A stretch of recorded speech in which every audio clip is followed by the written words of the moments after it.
Alex, I have to tell you something I've never told anyone on this podcast before. Oh no, should I be worried? Last Tuesday, I was standing in a coffee shop, and the barista asked me a question. A very simple question. The kind of question a 5-year-old could answer. What was the question? Would you like oat milk or regular milk? That's it?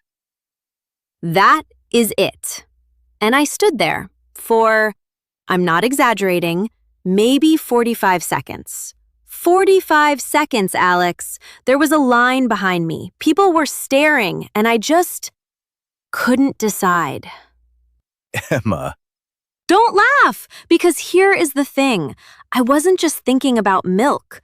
In those 45 seconds, I thought, which is healthier? Which tastes better with this specific coffee? Will I regret this? What if they run out of oat milk tomorrow and I've just wasted my last chance today? You thought about running out of oat milk tomorrow. I know. And that is exactly why we're talking about overthinking today. Because I'm pretty sure I'm not the only one who does this. You are definitely not the only one. And honestly, this habit, overthinking, it doesn't just happen with oat milk. It happens with careers, with relationships, with opportunities, with entire years of people's lives. And sometimes, by the time someone finally decides, the moment is already gone. Exactly. So today we're talking about overthinking, what it really is, why it happens, and how to stop it before it's too late. Because some decisions really do expire. Welcome back, everyone. You're listening to Learn How to Learn English, the podcast where Emma entertains you, I try to make sense of things, and together we help you improve your English through real conversations about real life. I'm Alex. And I'm Emma, the woman who needed 45 seconds to choose milk. Subscribe to us. We're clearly very put together people. The most relatable podcast on the internet. Okay, but seriously, overthinking. Alex, do you overthink? Less than you, but yes, everyone does. I think the honest answer is everyone overthinks sometimes. The question is whether it controls you or you control it. Okay, that's already a good line. I feel like that should be on a poster. Write it down. So what even is overthinking? Like, is it just thinking too much? Because thinking a lot seems like it should be good, right? Right. And that's the sneaky thing about overthinking. It disguises itself as being responsible, being careful, being thorough. Oh, yes. I always tell myself, I'm just being thorough. But there's a difference between thinking carefully and going in circles. Careful thinking moves forward. Overthinking goes around and around the same point without ever arriving anywhere. Like being on a roundabout and never taking an exit. That's actually a perfect image. I have my moments. The technical term, and I promise I'll say this only once, is called rumination, which comes from the Latin word for cows chewing grass. Cows? Cows chew the same grass over and over and over. And overthinking is the same. You chew the same thought over and over without actually processing it and moving on.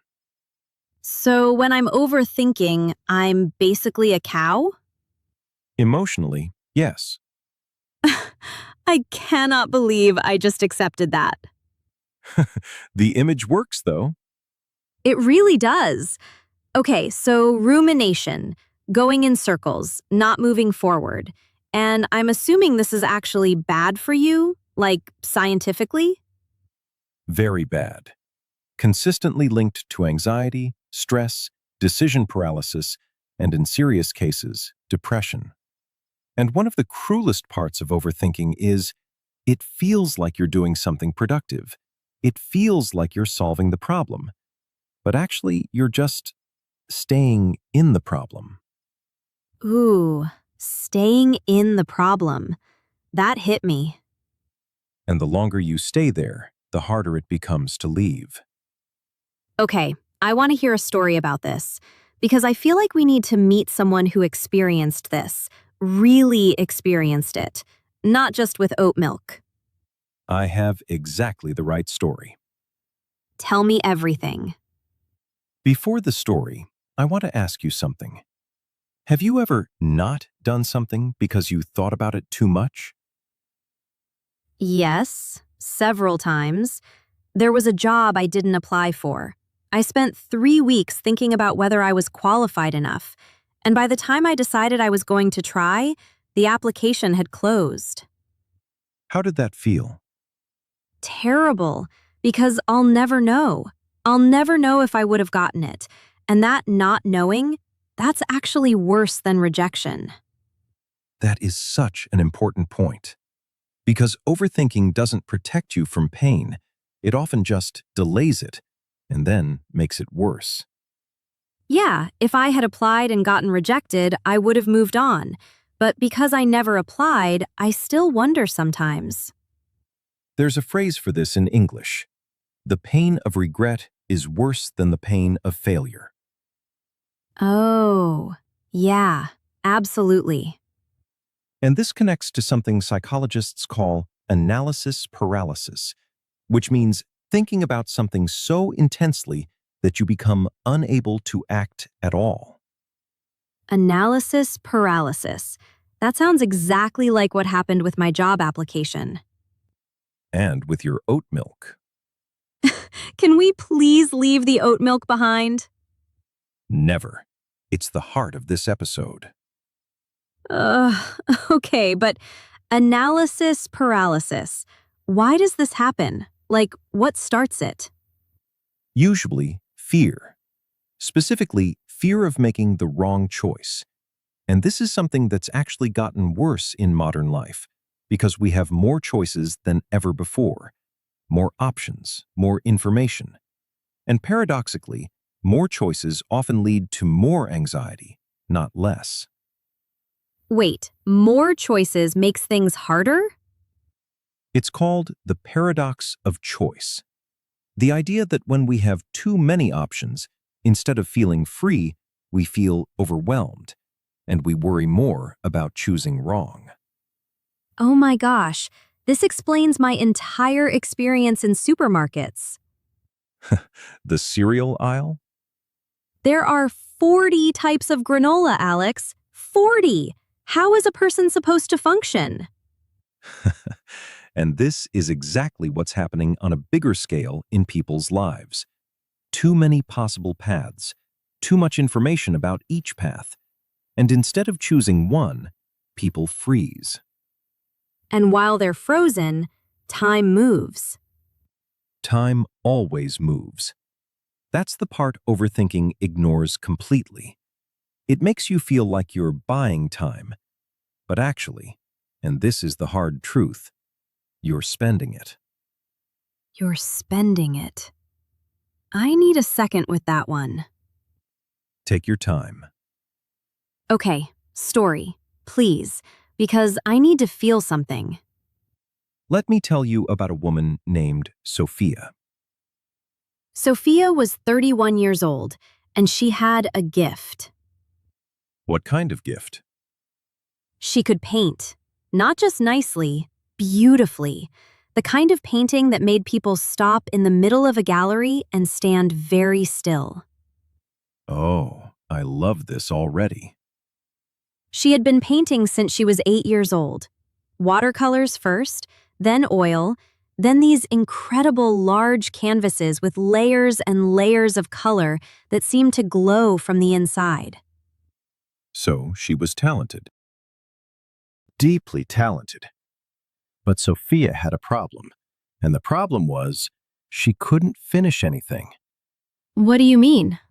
She would start a painting, and it would be extraordinary. Everyone who saw the early stages would say, "Sophia, this is going to be incredible." And she would smile and nod, and then go home and think. Think about what? Everything. Is this good enough? What if people don't like it? What if this is the best I can do and it's not enough? What if I show it and someone criticizes it and I can never paint again after that? What if finishing it means it's real and real things can fail? Oh, Sophia. She had dozens of half-finished canvases in her apartment, stacked against every wall. Her roommate once counted them. 23. 23 unfinished paintings. 23. And each one was stunning, even unfinished. So she wasn't afraid she wasn't good enough. She was afraid of what would happen if she was. That is exactly it. That is the most precise way I've ever heard someone describe creative overthinking. She was afraid of finishing because finishing meant exposing, and exposing meant being judged, and being judged meant the dream was real, and real things can break. I understand her so much right now. Now, Sophia had a friend. His name was Marco. He was a musician. Not a perfect musician, actually quite rough around the edges, but he finished everything. Every song he started, he completed, even when they weren't good, even when people didn't love them.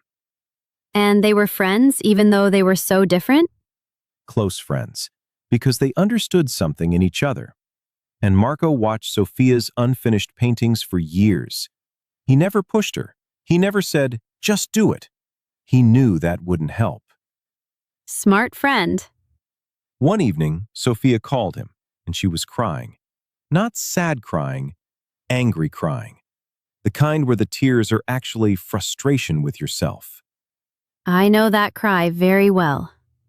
She said, I started a new painting 2 months ago, and I think it might be the best thing I've ever made.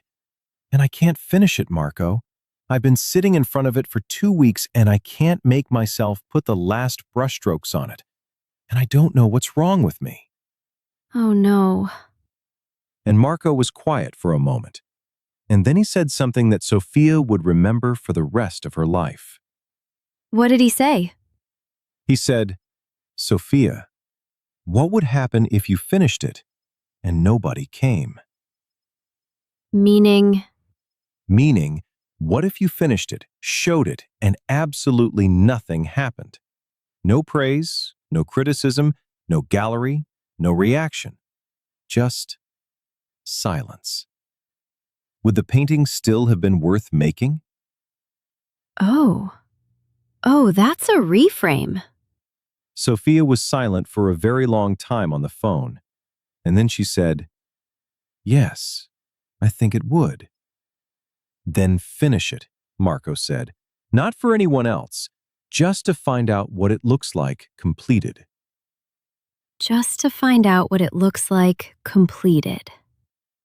Sophia went back to her studio that night. She didn't think about who would see it. She didn't imagine the reaction. She just painted. She worked until almost 4 in the morning, and when she put down the brush and stepped back, she saw it.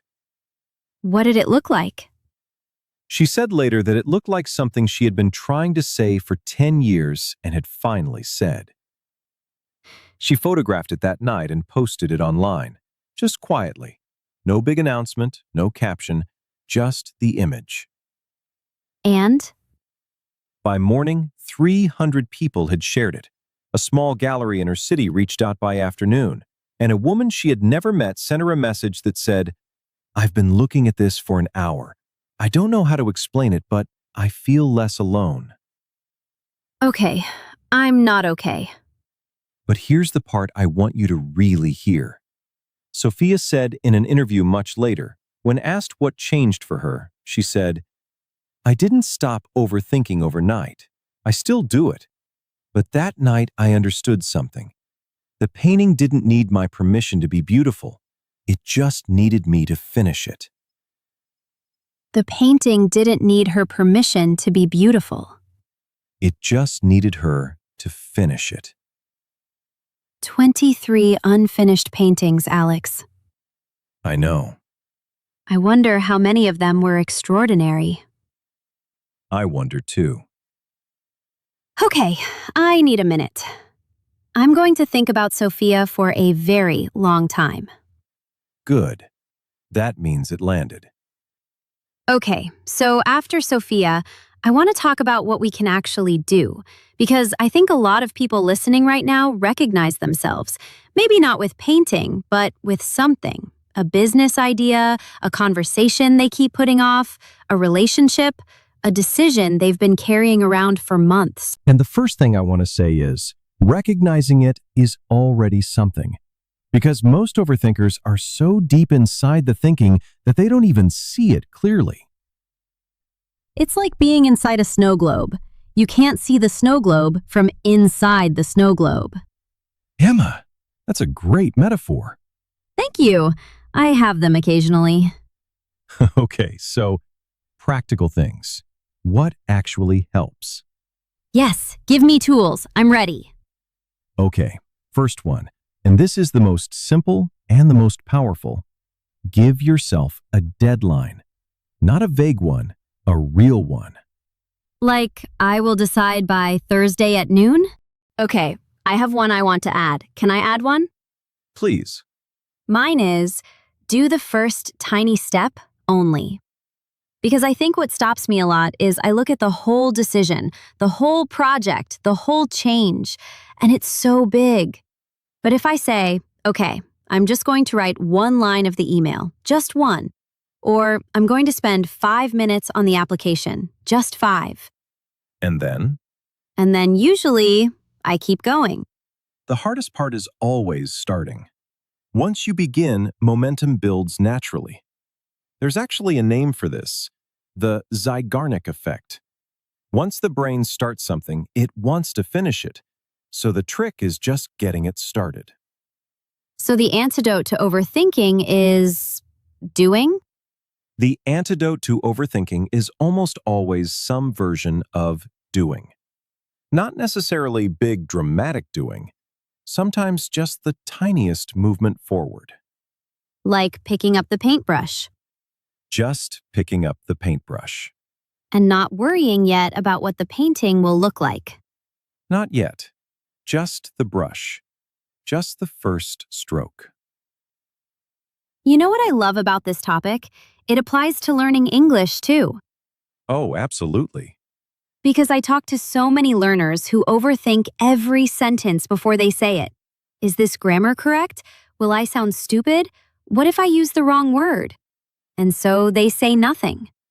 And speaking nothing practices nothing. Exactly. The best thing you can do when learning English is just open your mouth and make mistakes and go again. Like Sophia finishing the painting. Like Sophia finishing the painting. Your English doesn't need your permission to get better. It just needs you to use it. Emma, that was excellent. I know. Okay, question of the day. And I really want you to answer this one. And remember, your answer goes in the comments and it goes in English. It's great speaking practice, even in writing. Here is today's question. What is one thing you have been overthinking for too long? And what is the smallest step you could take today to move forward? You don't have to share everything, just one thing and one small step. Because sometimes writing it out makes it real, and real things can actually be done. If today's episode gave you something, a new word, a new perspective, maybe a little push towards something you've been putting off, we'd love it if you subscribed to Learn How to Learn English. Every week, Alex and I talk about real life, real feelings, real situations, and you improve your English naturally just by listening. If this episode helped you, share it with one friend who is learning English, or one friend who overthinks. Honestly, both groups overlap a lot. They really do. And hit like. It takes 1 second and it helps so many more people find us. We appreciate every single one of you who listens. Genuinely. Before we go, quote time. Alex? I've been sitting with this one all episode. Ready? Ready. Overthinking is the art of creating problems that were never there. But underneath every overthought decision is a person who cares deeply about getting it right, about not failing, about not being hurt.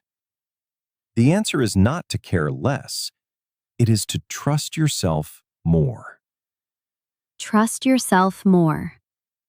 That's always been the real answer. You know what I'm going to do after this episode? What? I'm going to open that draft email I've had sitting in my inbox for 6 weeks. The one to your old professor? The one to my old professor. I'm going to send it today, before I think about it again. Good. And I want you to do your version of that, whatever it is. The email, the application, the conversation, the painting. Just one step. Just today. Because some moments do expire, but not yet. Not this one. Not this one. Okay, everyone. Thank you so much for being here with us today. This was one of my favorite episodes. Mine too. Take care of yourselves. Be kind to your brain, even when it's being a bit dramatic. Speak for your own brain. My brain, specifically. Goodbye, everyone.